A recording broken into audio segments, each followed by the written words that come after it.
Hello दोस्तों, welcome to Ranjan classes. तो friends, आशा રાખું છું તમે બધા મજામાં હશો, મસ્ત હશો।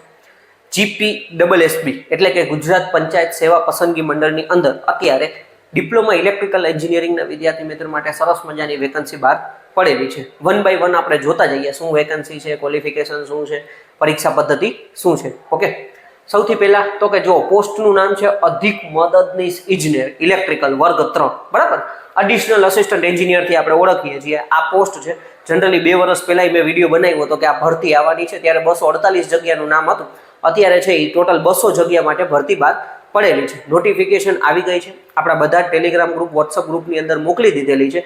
ન જોડાણા હોય તો ખાસ ડિસ્ક્રિપ્શનમાં લિંક આપેલી છે, કોઈ પણ એક ટેલિગ્રામ અથવા વોટ્સઅપ ગ્રુપમાં જોડાઈ જાવ, જેથી પરીક્ષાને લગતી કંઈ પણ માહિતી આવે, ભણવાના વિડીયો એ તે બધું તમને ત્યાંથી મળતું રહે। ઓકે, ત્યાર પછી તમે જો કુલ જગ્યા છે એ ટોટલ 200 છે, બરાબર।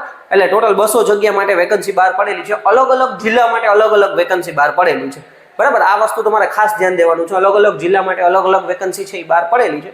બીજા નંબરનું કેટેગરી વાઇઝ છે એ મેં અહીંયા લખ્યું નથી, તમે કેટેગરી વાઇઝ છે નોટિફિકેશનની અંદર તમે જોઈ શકો છો। બની શકે કે કોઈ કેટેગરીની અંદર વેકન્સી 0 બતાડે તો તમે ઓપનની અંદર ફોર્મ ભરી શકો છો, બરાબર। ત્યાર પછી આપણે વાત કરીએ ફોર્મ ભરવાની શરૂઆત 11/4/2026 એટલે કે આજથી જ ફોર્મ ભરવાના શરૂ થઈ જશે। બપોરના 12 અથવા 1 વાગ્યાની આસપાસથી ફોર્મ ભરવાના શરૂ થઈ જવાના છે। ત્યાર પછી છેલ્લી તારીખની વાત કરો 2/5/2026 ના રોજ છેલ્લી તારીખ છે, બરાબર। એટલે ત્યાં સુધીમાં તમારે ફોર્મ ભરી દેવાના છે।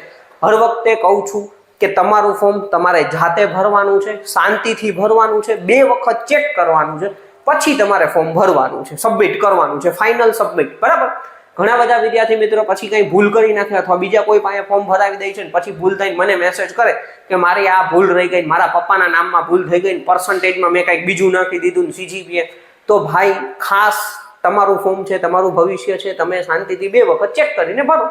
એક એક ડિટેલ ભલે ને આપણો સ્પેલિંગ આપણને આવડતો હોય પણ પ્રોપર ડિટેલ છે એ તમારે ભરવાની છે, બરાબર। 2 વખત ચેક કરો, સ્પેલિંગમાં કોઈ મિસ્ટેક નથી ને, બરાબર। એક વખત પછી કંઈ ભૂલ થઈ જાય તો મને મેસેજ કરવાથી કોઈ ફાયદો થશે નહીં, બરાબર। એટલે પહેલાથી જ કહું છું વ્યવસ્થિત રીતે ફોર્મ વહેલી તકે ભરી દેજો। શક્ય હશે તો હું ફોર્મ ભરવાનો પણ વિડીયો બનાવી દઈશ, જેથી તમને આઈડિયા આવે કે ભાઈ કઈ રીતના ફોર્મ ભરવાનું છે, બરાબર। પણ શાંતિથી તમારે જાતે ચેક કરી અને વ્યવસ્થિત રીતે 2 વખત ચેક કરીને જ સબમિટ કરવાનું છે, ઓકે। પછી અરજી ફીની વાત કરીએ, જો તમે ઓપન કેટેગરી એટલે કે જનરલમાં આવો છો તો 100 રૂપિયા તમારે ફી ભરવાની છે, બરાબર। બાકી EWS, OBC, SC, ST, x servicemen ને PWD કેન્ડિડેટ હોય એ લોકોને ફી ભરવાની નથી। ઓનલી ફોર ખાલી જનરલ કેટેગરીના વિદ્યાર્થી મિત્રોએ જ ફી ભરવાની છે 100 રૂપિયા, બરાબર। ઓનલાઈન ફી ભરવાની છે, બરાબર। ક્વોલિફિકેશનની વાત કરીએ, ડિપ્લોમા ઇલેક્ટ્રિકલ એન્જિનિયરિંગ કરેલું હોવું જોઈએ રેકોગ્નાઇઝ યુનિવર્સિટીમાંથી, બરાબર।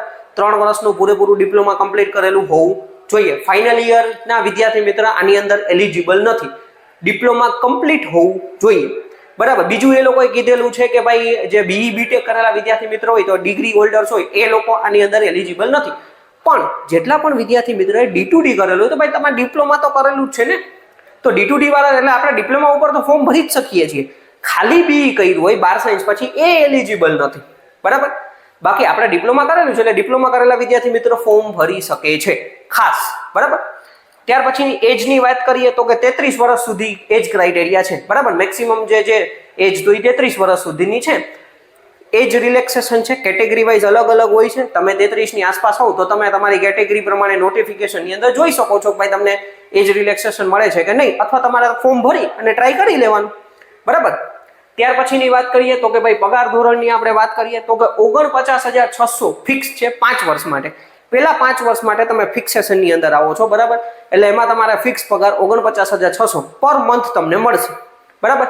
જેવા 5 વર્ષ પૂરા થશે એટલે તે પછી તમારું જે પે સ્કેલ લાગુ પડતો હશે, બરાબર, તો એ પ્રમાણે તમને પગાર મળશે, ઓકે। ત્યાર પછી એક્ઝામ પેટર્નની વાત કરીએ તો કે જો એક્ઝામ પેટર્નની અંદર 200 માર્કનું આપણું પેપર છે, બરાબર। 100 માર્કનું ટેકનિકલ, 100 માર્કનું નોન ટેકનિકલ છે। હવે એની અંદર તમે જુઓ તો કે GA જનરલ અવેરનેસ અને GK 35 માર્કનું પૂછવાનું આવશે, બરાબર। GK અને GA બે થઈને 35 માર્કનું પૂછવામાં આવશે, એટલે 35 MCQ હશે। ગુજરાતી ગ્રામરની વાત કરીએ તો 20 MCQ 20 માર્કનું પૂછવામાં આવશે। ઇંગ્લિશ લેંગ્વેજ, ઇંગ્લિશ અને ગ્રામરની વાત કરીએ છીએ તો એ પણ 20 MCQ 20 માર્કના, બરાબર। અને મેથ્સ અને રીઝનિંગ 25 માર્કનું પૂછવામાં આવશે, એટલે આનો ટોટલ કરો 35 20 20 ને 25 એટલે ટોટલ 100 માર્કનું થયું। 100 માર્કનું તમારું નોન ટેકનિકલ થયું અને ટેકનિકલ જે છે એ 100 માર્કનું, એટલે કે આપણું ઇલેક્ટ્રિકલ એન્જિનિયરિંગમાં ડિપ્લોમાની અંદર જે વિષય ભણ્યા છે basic electrical machine, power system, control system, આપણે મેઝરમેન્ટ છે, બરાબર, પાવર ઇલેક્ટ્રોનિક છે, એ બધા વિષયમાંથી આવશે. એનો સિલેબસ અત્યારે જાહેર નથી કર્યો, બરાબર. જ્યારે આવશે ત્યારે ફૂલ ડિટેલ્સ વિડીયો બનાવશું અને સાથે સાથે આનો પણ આપણે એક એક્ઝામ પેટર્ન સિલેબસનો એક અલગ વિડીયો બનાવશું, જેથી તમને કેમ તૈયારી કરવી એ આઈડિયા આવતો થાય. મેન અત્યારે તો કે ભાઈ ટેકનિકલ 100 માર્કનું છે, નોન ટેકનિકલની અંદર તમને 4 વિષય આપેલા છે, બરાબર. એ તમારા ટોટલ થઈને 100 માર્ક્સ છે. જનરલી આમ જોવા જાય તો 5, કારણ કે મેથ્સ ને રીઝનિંગ ભેરું આપેલું છે એટલે, બરાબર. હવે ટોટલ તમારા 200 માર્ક્સ થયા. 200 માર્કનું એમસીક્યુ હશે. પરીક્ષા OMR પદ્ધતિથી પણ હોઈ શકે છે અથવા CBRT પદ્ધતિથી પણ હોઈ શકે છે. એ લોકો જાહેર કરશે, મતલબ એ નક્કી કરીને એ લોકો કહેશે. અત્યારે કઈ ફિક્સ કીધેલું નથી કે ભાઈ OMR પદ્ધતિ કે ભાઈ આપણે જે ઓલા મીંડા કૂટવાના હોય એ પદ્ધતિ છે કે પછી CBRT. એ લોકો નક્કી કરશે ને તે પછી આપણને જાહેર કરશે. ડન. ડ્યુરેશનની વાત કરીએ, 3 કલાક તમને મળશે. 3 અવર 180 મિનિટનો તમને સમય મળશે. 200 માર્ક 180 મિનિટ, બરાબર. 0.25 નેગેટિવ માર્કિંગ છે, ખાસ ધ્યાન દેવાનું છે. ખોટો ક્વેશ્ચન પડશે તો એનો મતલબ 0.25 છે એ નેગેટિવ થશે. અને પેપરની ભાષાની વાત કરીએ તો અંગ્રેજી અને ગુજરાતી બંને લેંગ્વેજની અંદર પેપર રહેશે, એટલે એનું કાંઈ ટેન્શન નથી. અંગ્રેજીનું પેપર જ ખાલી અંગ્રેજીમાં હશે, બાકી આપણે GK GS, Gujarati, maths, reasoning, technical આ બધું ઇંગ્લિશ અને ગુજરાતી બંને ભાષાની અંદર પેપર હશે. એટલે એની કાંઈ ચિંતા નથી કે ભાઈ આપણે ગુજરાતીમાં પેપર હશે, ઇંગ્લિશમાં જ ખાલી પેપર હશે. ડિપ્લોમા છે એટલે કાંઈ ચિંતા જેવું નથી, બે ભાષાની અંદર આપણું પેપર રહેવાનું છે, બરાબર. એટલે આટલી માહિતી છે જે ક્રીમ માહિતી છે ફોર્મ ભરવા માટે, બરાબર, જે તમારી પાસે હોવી જોઈએ. આનાથી વધારે માનો કે કોઈને એજનો કઈ પ્રોબ્લેમ હોય અથવા કોઈને ભાઈ એમ હોય કે ભાઈ કેટેગરી વાઇઝ કેટલી જગ્યા છે તો એ તમે નોટિફિકેશનની અંદર તમે તમારી રીતે થોડુંક વાંચી શકો છો, બરાબર. બાકી કંઈ પણ ક્વેશ્ચન હોય તમે કમેન્ટ કરી શકો છો, પર્સનલમાં મેસેજ કરી શકો છો, બરાબર. અને ખાસ નોટિફિકેશન એક વખત વાંચી લેવી. Okay, thank you friends.